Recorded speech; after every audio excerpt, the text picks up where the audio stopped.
What's up, guys? I'm going to try and keep this video nice and short and sweet and straight to the point, but I want to get as much information in there and I don't want to leave anything out.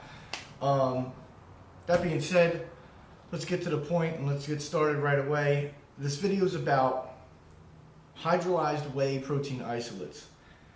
And is one better than the other? You would think not, because, hey, everything should be made the same, right? It's just maybe one company puts a little bit more protein in there and less carbs and vice versa. That's not really it. I want to talk about how they're made and why that makes a huge difference. So, WPI, whey protein isolate, or hydrolyzed whey protein isolate, they're normally 90% and above. So let's start about where the company gets their raw goods from, the whey. Everybody knows whey is a byproduct of when they make cheese. You got your whey and your curds. Your curds make your cheese, and the whey is the byproduct, and that's where we get our protein. So, when a company gets its raw goods, you want a company that is going to be getting their raw goods from the same place every single time. Now, I don't mean the manufacturer. I mean the farm, or whoever's making the cheese, where they're getting that from. If they're getting it from the same place every single time, the flavor profile is going to be the same. Most likely your protein levels are going to be the same. Fat levels, all that kind of stuff, right? That's something you want to look into. It's kind of hard to find. Everybody kind of says, well, I get it from here, but a lot of the big name manufacturers or big name companies, they get their stuff from a giant facility that brings in millions of pounds of this stuff, and they get it from all different places, and they kind of mash it all in together, and it becomes this giant soup of stuff, and it's different every single time. So that's kind of what you want to look for. A place that gets it from the same place every single time, not a place that gets it from the same place, but it's different stuff every single time. You don't know the hormones they're using, you don't know what kind of food they're feeding the cows that bring the milk and stuff like that. You get it. Now, I'm going to jump right into how it's processed, how it's made. Now, what you want to look for is a low temperature processed hydrolyzed whey protein isolate. Why low temperature? Well, let's go into another form that's kind of known. It's pretty well known, and everybody makes this big hype about it. It's ion exchange. Sounds really scientific, and it is kind of. So, what is ion exchange? I got a couple notes here, so I'm going to be looking down a little bit. I didn't want to get anything wrong. I didn't want to send out the wrong information. So this is what this is. This is what I found. Ion exchange is a chemical method that utilizes a pH adjustment in order to achieve protein separation. Sounds pretty cool, and it is. What's that mean? Okay, the raw whey is sent through a column that has an affinity for protein. Basically, it's attracted to it. It wants to grab all the protein. And the rest of the stuff is kind of, all the other macronutrients are just going to fall through, like the carbs and fats. Protein is collected and all other macronutrients pass through. Chemical reagents, this is where it gets fun. Chemical reagents, sodium hydroxide and hydrochloric acid are introduced. And in order to release the protein by adjusting the pH levels. Hydrochloric acid. That's how they get it back out. That's how they get the protein out of there. What's that do? Well, number one, you hear hydrochloric acid, which you're not going to put on the bottle. They're not going to say, hey, we put hydrochloric acid in here. That's how we get your protein. No, they're not going to put that on there because nobody would buy it. Why wouldn't you buy it? Well, you're going to hear hydrochloric acid, but here's why you shouldn't buy it, and here's the real reason. By doing this, it's at a very high temperature, right? And what that does is, let me backtrack a second. By doing this, you are yielding a 90 to 96% protein level and let me see here, 90 to 96% protein with no fat or carbs. But here's the funny part. But they are leaving out that this chemical process denatures the protein and can reduce the biological activity of the protein and its macronutrients. So what's denatured mean? Denatured means you're basically ruining that structure. You're destroying it, and your body can't absorb it. It's being screwed up. So really, what are you paying for? You're paying for powder in a bottle that your body can't use, right? So, chemical process denatures the protein, biological activity of the protein, and its macronutrients. Reduced or eliminated are antioxidants, essential amino acids, protein digestion and calcium absorption, and immune support, to name a few.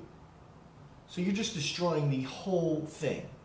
Your body can't, even if it can absorb it, it's probably only getting a very small portion of that 90 to 90% or 90 to 96% protein level that they just got and destroyed. So, do you really want to buy an ion exchange protein? No, you might as well just hand that company your money and get nothing in return except an empty bottle. Have I made the mistake before? Sure. I think we've all made the mistake before, but I want to change that. I want to give you guys the knowledge that I found and learned so that you guys don't have to waste your money. Now, a low temperature processed protein, that's what you guys want to look for. Low temperature process, it's microfiltered and cross microfiltered and stuff like that, but it's all done in a low temperature. You're not destroying the protein profile with any kind of chemicals, any kind of high heat. So you're still yielding a 90% or above protein, or whey protein isolate, and none of it's denatured. You're getting all of the macronutrients. You're getting the protein. You're getting the antioxidants, essential amino acids, protein digestion, calcium absorption, immune support, along with a bunch of other stuff that you're supposed to be getting with your protein when you buy it. And everybody knows protein's not cheap. A good quality protein isn't cheap. A good quality protein that is manufactured right and produced right is even more expensive. But it's worth it, because if I spend, say, $60 on a 5-pound jug or $70 on a 5-pound jug that is a low temperature process, I know that I'm getting everything in there and my body's going to absorb it. If I spend $30 on a 5-pound jug of the other kind that's ion exchange or any other kind of process that uses a high temperature, I'm not getting anything. I'm wasting my money. I'd have to take, even if you got a third of the amount, I'd have to take 3 times the amount. So you're really still spending more money. Spend a little bit more money, get a low temperature processed protein. Now, let me see here. So, hydrolyzed. Another cool fancy word that sounds awesome when you're buying your protein, but it also increases the price tag of your protein. In this case, it's a good thing. You want a hydrolyzed protein post-workout. Why hydrolyzed? Well, whey protein is awesome, but hydrolyzed protein, basically what hydrolyzed means is the protein's been exposed to a natural enzyme that breaks long amino acid chains down into smaller chains. The smaller structure enables your body to absorb, basically, the amino acids more rapidly and efficiently, so muscle repair can begin as soon as possible. Now, we all know that when we work out, We're breaking down muscle fibers. We're in a catabolic state. Our body just wants to absorb whatever the hell we're putting in it. Why would you want to slow that process down? You want to absorb every bit of that protein that you're getting. And if this already pre-digests your protein and you're getting it in like that, what more could you ask for? It's the post-workout is the only time that's proven that supplements like protein, hydrolyzed whey protein isolate, low temperature processed, and a carbohydrate are more effective by a huge margin than food. Does that mean you shouldn't eat after a workout? No. It means that the supplements work better by a bigger margin immediately after your training. And then you should eat about 45 minutes after that, 45 minutes to an hour after that. So the last thing I want to talk about is a carbohydrate post-workout. Now, I've seen people add just regular sugar to their shake. People eat donuts and Pop-Tarts, and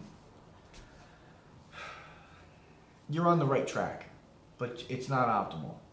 You want to put in a pure dexanhydrous glucose. Pure dexanhydrous glucose. It's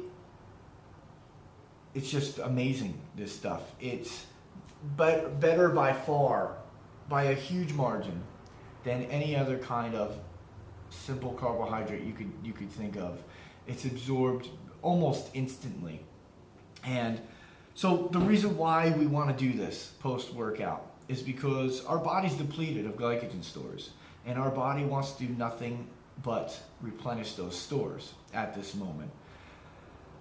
We don't want to drink the protein, the whey protein by itself, because our body's going to try and convert most of that, or whatever it needs to convert, into glycogen or glucose to make it to glycogen for stores, right? We want our protein to be protein. We want our carbohydrate to be carbohydrates.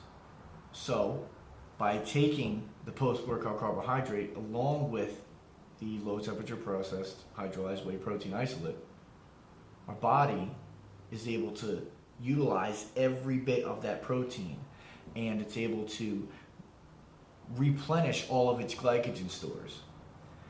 It spikes your insulin. Everybody knows insulin is going to make you big and strong.